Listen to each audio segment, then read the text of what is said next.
હવે મિત્ર આજનો આપણો વિષય છે વીર માંગણાવાળો. હા સાહેબ.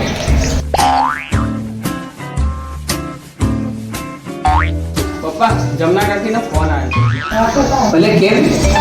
હા પપ્પા, તેમની દીકરીના લગ્નની કંકોત્રી મોકલી છે. તો સાહેબ હું જાઉં? ના ના જતો ખરો ભાઈ, હજુ ટાઈમ નથી. તાર પપ્પાનો ફોન આવશે મારી પર. મારે તો શું જવાબ આપો?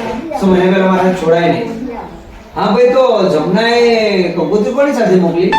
અરે પપ્પા, એ તો પૂછવાનું જ ભૂલી ગયો. જમવાનું કેમ નથી બોલતો? કોણ જો ક્યાં જો ઉસ્તાદ? સ્કૂલ સારું ટાઈમ થયો તો જાઓ. આપણે કેટલા હતા? પછી વીર માંગણાવાળાનું શું થયું? હા કહું છું એટલે પ્રેમ હું તને એ પૂછું છું કે જમવાનું કેમ નથી ભૂલતો? પપ્પા એ તો યાદ કરાવે ને. એટલે કોણ? પપ્પા તમે એવું ના સમજતા, ભૂખ લાગે એટલે પેટ યાદ કરાવે. પૂછતો ખરો કે જમનાએ એની દીકરીના લગ્ન સુરતમાં રાખ્યા છે કે અહીંયા અમદાવાદમાં રાખ્યા છે? સાહેબ હું જાઉં? ક્યાં ને? સુરત? ના, ઘરે. હા તો મારે ઉતાવળી એવું ઘેર જઈને કરી જ છું. વીર માંગણાવાળાની સ્ટોરીમાં જમનાબેન ક્યાંથી આવ્યા? હા એ વાત તો સાચી. એટલે ભાઈ સમાજમાં તો રહેવું પડે. એ વાત તો સાચી.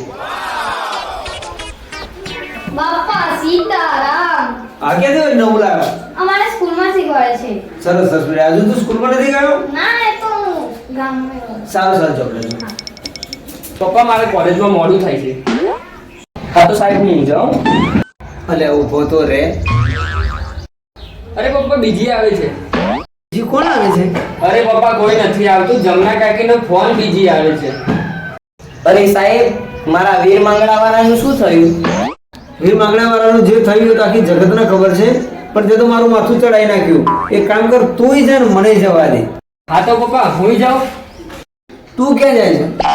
College college. હા તો તુંય જા ભાઈ. અરે મારા વીર માંગણાનું શું થયું હશે?